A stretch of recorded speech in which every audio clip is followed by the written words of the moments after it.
जब इस राज्य का गठन 1912 में किया जा रहा था तो 1913 का आप गैजेट पढ़ लीजिएगा, जिसमें कुर्मी कम्युनिटी को एसटी की सूची में था। यह टाटा का धनबाद में 2 ही यूनिट है, टाटा जामाडोवा, टाटा सिजवा, और दोनों यूनिट कुर्मियों की ज़मीन पर स्थापित है। आपका वो तो अभी शामिल हुआ नहीं है। 70 सालों से खुद अपने अधिकार से लड़ रहा है, संघर्ष कर रहा है। लेकिन भाग्य के विषय, अगर झारखंड राज्य की अस्मिता पर आप जाएँ, झारखंड राज्य के अगर अलग आंदोलन पर जाएँ कि झारखंड राज्य अलग क्यों हुआ, तो कहीं ना कहीं कुर्मी और आदिवासियों का बहुत बड़ा योगदान है। बहुत बड़ा नहीं, मेरा मानना है 80% सिर्फ 2 कम्युनिटी का योगदान है, बाकी लोग 20 में होंगे, 10 में होंगे। खतियान को लेकर के आप बयान दे रहे हैं या फिर भाषा के आधार पे, लेकिन कल ही रांची में बहुत बड़ी रैली हुई, महारैली आदिवासियों की, वो कुर्मी और कुर्मियों के खिलाफ हुई। देखिए, सबसे पहली बात, ठीक है, देखिए सबसे पहली बात, जब कुर्मी का विषय आता है तो मैंने स्पष्ट कहा कि जब मैं अध्ययन करता जाऊँगा मैं अपने तर्क देना प्रारंभ करूंगा। सबसे पहली बात है, आज जो जिस प्रकार का माहौल मैंने आदिवासी और कुर्मी के बीच पैदा किया जा रहा है, उत्पन्न किया जा रहा है, कहीं ना कहीं दुर्भाग्य के विषय। अगर झारखंड राज्य की अस्मिता पर आप जाएं, झारखंड राज्य के अगर अलग आंदोलन पर जाएं कि झारखंड राज्य अलग क्यों हुआ, तो कहीं ना कहीं कुर्मी और आदिवासियों का बहुत बड़ा योगदान है। बहुत बड़ा नहीं, मेरा मानना है 80% सिर्फ 2 कम्युनिटी का योगदान है, बाकी लोग 20 में होंगे, 10 में होंगे। तो इनका बहुत बड़ा रोल रहा है। लेकिन जो लोग बाहरी शक्तियां इस राज्य में काम कर रही है, वो जानती है अगर इन्हें तोड़ दिया जाए तो इस राज्य में शासन आसानी से किया जा सकता है। जहाँ तक कुर्मी का प्रश्न है, सबसे पहला बात, झारखंड एक आदिवासी राज्य है। आज आप मीडिया के लोकतंत्र के माध्यम से मैं ये जानना चाहता हूं कि अगर किसी राज्य का एक आदिवासी राज्य के रूप में गठन किया जाता है तो आधार क्या होना चाहिए? आदिवासी की जनसंख्या होनी चाहिए। यदि किसी राज्य में आदिवासी की जनसंख्या 10% है, 15% है, 20% है, तो क्या उस राज्य को एक आदिवासी राज्य के रूप में गठन किया जा सकता है? शायद संभावना है नहीं। जब इस राज्य का गठन 1912 में किया जा रहा था तो 1913 का आप गैजेट पढ़ लीजिएगा, जिसमें कुर्मी कम्युनिटी को एसटी की सूची में था। यानी उनको आधार मानते हैं, उनकी पॉपुलेशन लगभग 20 से 25 के आसपास है। उसके बाद कुछ और कम्युनिटी है जैसे घटवार हैं, तो इन पॉपुलेशन को अगर जोड़ दिया जाए तो ये उस समय 50% से प्लस था। तो यानी कोई भी राज्य अगर गठन होता है तो कम से कम उसका पॉपुलेशन 50 to 60 होना चाहिए। तो उस समय जब इस राज्य का गठन हो रहा था, उस समय ये जो कुर्मी कम्युनिटी है वो कहीं ना कहीं एसटी की सूची में शामिल थी, और उसी को आधार मानकर एक आदिवासी राज्य के रूप में इसका गठन किया जा रहा था। यही नहीं, ये राज्य आज भी अधूरा है, क्योंकि हमारे पास 9-10 जिले नहीं हैं। बंगाल का पुरुलिया, झारग्राम, आपका मयूरभंज, क्योंझर इत्यादि नहीं है। उन राज्यों में आप चले जाएं, वहाँ भी सर्वे करें तो झारखंड राज्य जो बना, बृहद झारखंड बन रहा था, उसका उद्देश्य यही था आदिवासी राज्य के रूप में। तो आदिवासी राज्य का मतलब कम से कम 50% जनसंख्या। तो आदिवासियों का तो साफ तौर पर कहना है, आप लोग उनका भूमि हरण करने के लिए, उसका अधिग्रहण करने के लिए, हक मारने के लिए, आपको नहीं लगता कि लेट कर दिया आप लोगों ने आंदोलन? देखिए, मेरा मानना है, आज जब मेरा जन्म नहीं हुआ तो उससे पहले से कुर्मी आंदोलन चल रहा है। दूसरा बात, सबसे पहली बात, ठीक है, लोगों को समझना होगा कि आखिर इस कम्युनिटी को सूची से हटाया क्यों गया। और मेरा मानना है कि कुर्मी का बेटा के साथ साथ पूरे झारखंड स्टेट को, ठीक है, आपके बीच विवाद होना, तर्क वितर्क होना, पक्ष विपक्ष होना, असहमति होना, ये सब चलता रहेगा, लेकिन सच्चाई को जानना होगा। जब 1908 के आसपास, 1907 के आसपास टाटा ने बहुत ज़्यादा संख्या में ज़मीन का अधिग्रहण किया गया, तो उस समय मेरा हिसाब से मानना था अंग्रेज़ों का कि अगर इसी तरह चलता रहे कंपनियों का दौर, तो कहीं ना कहीं झारखंड के लोग भोले भाले हैं और इनकी ज़मीनों को सब अधिग्रहण कर लेंगे। तो उस समय चूँकि जो लोग एसटी की सूची में शामिल हैं, उनकी ज़मीनों का अधिग्रहण आसानी से नहीं हो सकता है। लेकिन जो कोलियरी क्षेत्र है, आप देख सकते हैं धनबाद और बोकारो ज़िला, उसमें जो भी कोलियरी क्षेत्र हैं उनमें मैक्सिमम जो ज़मीनें गई हैं उसमें कुर्मी समुदाय की गई हैं। तो एक चालाकी के साथ, एक साजिश के साथ इनको सूची से इसलिए बाहर किया गया था ताकि ज़मीनों को अधिग्रहण करने में आसानी होगी। उसके बाद अगर टाटा की बात करें तो मैं धनबाद से संबंध रखता हूं। टाटा का धनबाद में 2 ही यूनिट है, टाटा जामाडोवा, टाटा सिजवा, और दोनों यूनिट कुर्मियों की ज़मीन पर स्थापित है। तो एक बहुत गहरी साजिश के साथ 1950 में जैसे कुर्मी कम्युनिटी को आदिवासी की सूची से बाहर किया गया, 1951 में सिंदरी का प्लांट खड़ा होता है। आप सिंदरी प्लांट को सर्च कर लीजिए, वहाँ हर लाया है 85 से करोड़ के लागत के साथ। वहाँ कितने लोगों को लाभ मिला है? उनका तो कहना 1931 में भी आप नहीं थे। नहीं, 1913 में, 1913 का गैजेट, आप ही के नेता जो हैं, कोई नेता थे महतो, वो बंगाल प्रेसिडेंसी में, वहाँ पे कोर्ट में, बंगाल कोर्ट में एक हलफनामा देते हैं कि हम एसटी में शामिल नहीं होंगे, हमको एसटी से हटा दिया। अच्छा, एक बात कहिए, आज कहना, मेरा नहीं कहना, ठीक है, उनका देखिए, सबसे पहला हम तर्क जब बात की है तो मैं एक ऐसा तर्क प्रस्तुत करके जाऊंगा जिससे कि शायद किसी को आपस में रंजिश का संबंध नहीं होगा। सबसे पहला बात, 2-4 व्यक्तियों के माध्यम से आप पूरे समाज को जस्टिफाई नहीं कर सकते हैं। ठीक है, कुछ लोगों ने किसी कारणवश लोभ में अगर इस तरह किया होगा, लेकिन आपको जो वास्तविकता है उसे जानना होगा। दूसरी बात, आज अगर आप देख सकते हैं, और मेरा मानना है कि शायद ये मीडिया के बंधु बेहतर कर सकते हैं। सबसे पहला बात, मैंने ऑल ओवर इंडिया के कुर्मी और झारखंड के टोटमिक कुर्मी को एक करने का, मैंने एक दिखाने का प्रयास किया जाए। तो मैं चाहूँगा कि मीडिया के बंधु, पलामू क्षेत्र में ऑल ओवर इंडिया के कुछ कुर्मी समुदाय लोग रहते हैं, और टोटमिक लोग तो खैर छोटा नागपुर पठार में बहुत ज़्यादा हैं। तो आप लोग उनका जो जीवन दर्शन है उस पर एक अध्ययन किया जाए।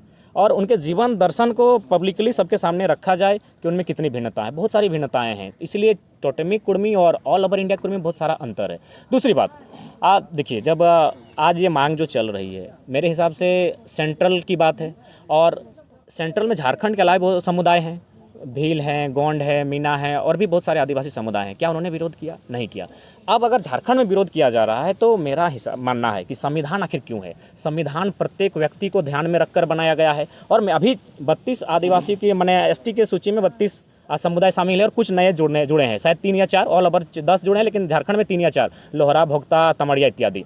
तो अगर आप चलिए, अब कुर्मी की बात थोड़ा सा बगल में रखते हैं, और हम थोड़ा सा एसटी में जो 32 उन्हीं पर चर्चा करते हैं। पहाड़िया की क्या स्थिति है, बिरजिया की क्या स्थिति है, बिरहरी की क्या स्थिति है। तो मेरा अगर मानना है, जिस प्रकार सेंट्रल की लिस्ट में ओबीसी है, लेकिन जब वो लिस्ट राज्य के पास आता है तो कहीं BC1, BC2, BC3 हो जाता है, MBC हो जाता है कहीं आपका। तो ठीक उसी प्रकार अगर आप व्यक्ति को जिंदा रखना चाहते हैं तो सबसे पहले जो 32 आदिवासियों की सूची है उसमें आप जो अति पिछड़े लोग हैं, जो हमको लगता है वायलेंट, माने जो लोग कुछ सालों में ख़त्म हो जाएंगे, एक प्राइमेटिव ट्राइब्स के तहत उनको भी देखने का काम कीजिए। तो ठीक उसी प्रकार अगर इनको ऐसा लग रहा है कि कुर्मियों के शामिल होने से, तो उस पर राज्य सरकार को राज्य सूची के लिए समीक्षा करनी चाहिए कि जब सेंट्रल के बाद उसी कुर्मी कम्युनिटी को आदिवासी में शामिल करने के बाद जब राज्य सूची में आएगा तो राज्य में जो मतभेद हो रहा है तो उस राज्य सरकार पर छोड़िए। बाकी सेंट्रल की अगर बात करें तो ऑल ओवर इंडिया में एसटी लोग हैं, कहीं से विरोध नहीं हो रहा है, नहीं सिर्फ राज्य में हो रहा है। अतः राज्य सरकार को चाहिए कि राज्य में समीक्षा हो कि कुर्मी के लिए क्या ऑप्शन हो सकता है। देखिए, एक बात है, यह लड़ाई इस आंदोलन से लगभग सालों पूर्व की है। हम लोग 32 के खतियान को लेकर निकले थे, हम लोग नियोजन नीति को लेकर थे, लेकिन अगर जब आपका सवाल आएगा तो उसका हम तार्किक उत्तर रख सकते हैं। और तार्किक उत्तर यही है कि जब राज्य का गठन किया जा रहा था तो एक बहुत बड़ी आबादी के साथ आदिवासी राज्य के रूप में इसका गठन किया जा रहा था। उस समय तत्कालीन जो सूची थी उसमें कुर्मी शामिल था। उसके बाद उसे सूची से हटाने का रीज़न यही था कि खनिज संपदा, मैक्सिमम जो खनिज संपदा है वह कुर्मी की धरती पर ही आज उतना नहीं। अगर हम बात करें HEC और हिंडाल्को की, तो मेरे हिसाब से हम लोग काफ़ी, आयु हमारी कम है, आप लोग खुद जाके सर्वे कर लें कि मैक्सिमम ज़मीनें किनकी है। तो ज़मीन अधिग्रहण करने के कारण ही उनको सूची से बाहर किया गया था। एक आरोप आप पर भी लग रहा है, आदिवासी लोग लगा रहे हैं कि जयराम मतलब जहाँ भी कहीं उम्मीद कुछ विद्रोह होता है वहाँ पे जाके कूद जाते हैं, खाली पहले भाषा, फिर खतियान, फिर जैन वाला पहाड़ पे जाके। देखिए, सबसे पहला बात, मैंने हर जगह कूद जाते हैं, टांग अड़ा देते हैं। इनका राजनीति अब खत्म। नहीं, सबसे पहली बात है, हम लोग का भी उम्र क्या है, यही तो हम लोग स्टार्टिंग कर रहे हैं। हम लोग का भी दांत ठीक से 32 को उगा नहीं है, तो मेरे हिसाब से गलत धारणा दे रहे हैं। और हम लोग तो हमेशा किसी के अधिकार पर हम लोग वार नहीं किए हैं। जहाँ तक मारांग मुरुंग का प्रश्न है, एक बार मारांग मुरुंग को फिर से सर्वे किया जाए। मारांग मुरुंग के आसपास अगर सबसे ज़्यादा गाँव है तो कुर्मियों के गाँव है। अच्छा, ये चमरा लिंडा जो बोल रहे हैं कि अगर कुर्मी आदिवासी बनने की मांग करते हैं तो पूरे झारखंड में तितली की तरह आदिवासियों को उतार देंगे। देखिए, मेरे हिसाब से ये बहुत ही माने उनका दुर्भाग्यपूर्ण बयान है। गुर्जर लोग आंदोलन किए, जाट लोग आंदोलन किए, पटेल लोग आंदोलन किए, क्या किसी अन्य समुदाय ने उनके खिलाफ जाकर सड़क में आंदोलन किया? नहीं। यानी कोई कम्युनिटी, चाहे कोई समुदाय अपने अधिकार को संवैधानिक दायरों में मांग सकता है। हाँ, आप क्या कर सकते हैं, अगर आप असहमत हैं तो आप कोर्ट में जाकर PIL दायर करते हुए, याचिका दायर करते हुए कोर्ट में ये मांग कर सकते हैं। उसके बाद निर्णय लेना, उसको शामिल करना ना करना, ये कोर्ट का विषय रहता है। लेकिन आप एक भी, भारत देश में इतने आंदोलन हुए हैं, सभी समुदाय, सभी वर्गों ने किया है, क्या किसी अन्य वर्ग ने उसके खिलाफ आंदोलन किया है? ये शायद झारखंड में ही हो रहा है। और मुझे लगता है अगर वास्तव में वे लोग आदिवासी चिंतक हैं तो उन्हें ये चिंता करना चाहिए कि जब अगला परिसीमन होगा, क्योंकि एक समय इसी भूभाग में कभी 70% आदिवासी हुआ करते थे, आज़ादी के जब हुआ तो उसमें 52% हुआ करते थे, आज 26 में आए हैं। जब अगला जनगणना होगा, खासकर जातीय जनगणना जो पूरे देश में बात उठ रही है, उसमें क्या स्थिति होगी? तो अगर वास्तव में अगर आदिवासी चिंतक हैं कुर्मी, अच्छा आपका वो तो अभी शामिल हुआ नहीं है, 70 सालों से खुद अपने अधिकार से माने लड़ रहा है, संघर्ष कर रहा है। लेकिन अभी अगर वास्तव में चमरा लिंडा इत्यादि जो भी नेता हैं, ये अगर वो आदिवासी चिंतक हैं, हम भी चाहते हैं आदिवासी का भला हो, क्योंकि आज भी शोषित हैं, वंचित हैं, तो सबसे पहले ये सर्वे हो, जब अगला परिसीमन हो तब उनकी जनसंख्या क्या ठहरेगी, क्या उस समय आपका जो ये आदिवासी राज्य के रूप में चिन्हित किया गया है तब वह उस माने क्राइटेरिया में खड़ा उतरेगा कि नहीं उतरेगा, इस पर चर्चा होना चाहिए। परिसीमन होगा ही। आज भले 81 विधानसभा है, लेकिन नया जो विधानसभा बना है उसमें 160 सीटें हैं। तो 160 सीटें क्यों, किस लिए रखी गई हैं? आज हो कल हो विधायकों की संख्या बढ़ेगी, तो जब विधायकों की संख्या बढ़ेगी तब आरक्षित सीटों की संख्या क्या होगी? क्योंकि आरक्षित सीट होना यानी उस समुदाय का भागीदारी होना। अब जिस सीट में मान के चलिए अगर SC समाज दवा करेगा और उसमें अगर SC समाज के लोग नहीं रहेंगे, क्या सीट उसको आरक्षित दिया जाएगा? नहीं दिया जाएगा। तो इसलिए अगर उनको चिंतन करना है तो जो लोग नष्ट हो जा रहे हैं पहले उन पर चिंतन करना चाहिए कि पहाड़िया लोग कहाँ हैं, असूरी लोग कहाँ हैं, बिरजिया लोग कहाँ हैं, उनकी क्या स्थिति है। 32 में भी जो है मेरा मानना है कि 32 को भी एक साथ आप नहीं रख सकते हैं। राज्य सूची की अगर बात कही जाए तो जो 32 आज माने और मान के चलिए 35 हो चुके हैं, उनको भी आप एक साथ नहीं रख सकते हैं। अतः संविधान का मतलब है किसी को नुकसान नहीं होना, संविधान का मतलब है सबको अधिकार मिलना। अतः संविधान को यानी सरकारों को सोचना चाहिए कि सभी वर्गों को उनके अधिकार से वंचित ना किया जाए। जहाँ तक कुर्मी का प्रश्न है, वो आरक्षण के लिए नहीं, वो संरक्षण के लिए लड़ रहा है। उसकी लड़ाई संरक्षण की है, क्योंकि अगर आज वो संरक्षण की आवाज़ नहीं उठाता है तो आने वाले 20 सालों में आप देखिएगा सबसे ज़्यादा ज़मीन किन्हीं की संकट में आएगी तो कुर्मियों की आएगी। आप देख सकते हैं यहीं आपका जो ये सड़क चौड़ीकरण हुआ आपका और मांझी से जो निकला है, देखिए किनका घर मकान ज़्यादा टूटा है। ये जो आपका रिंग रोड घुमा चारों तरफ, उसमें भी आप देख लीजिए। तो ये मसला है, संरक्षण का मसला है। ये लड़ाई आपका अपनी आइडेंटिटी का है, लेकिन लोग इसको थोड़ा सा सिर्फ ले आते हैं, आरक्षण की पॉलिसी में ले आते हैं। तो वहाँ पर लगता है कि ये कोई मिशनरी भी इसके पीछे है। आप लोग देखिए इस पर भी अध्ययन करना होगा, क्योंकि मुझे जानकारी नहीं है कि आखिर इसको लड़ाने के पीछे किनका हाथ है। लेकिन मैंने जो तर्क रखा, आप उस तर्क को खारिज नहीं कर सकते हैं। अगर उन्हें सूची में हटाना, सूची में रहना, आदिवासी राज्य की मांग करना क्यों हुआ था? कम से कम जनसंख्या 50 होनी चाहिए थी, क्योंकि 25% अगर मान के चले, आज आदिवासियों की संख्या इस राज्य में 25% है। अगर 25% को आधार मानकर अगर किसी आदिवासी राज्य का निर्माण किया जाए तो ये संभावना नहीं है। कम से कम जनसंख्या 50-60 के आसपास होनी चाहिए, तभी ये संभावना है।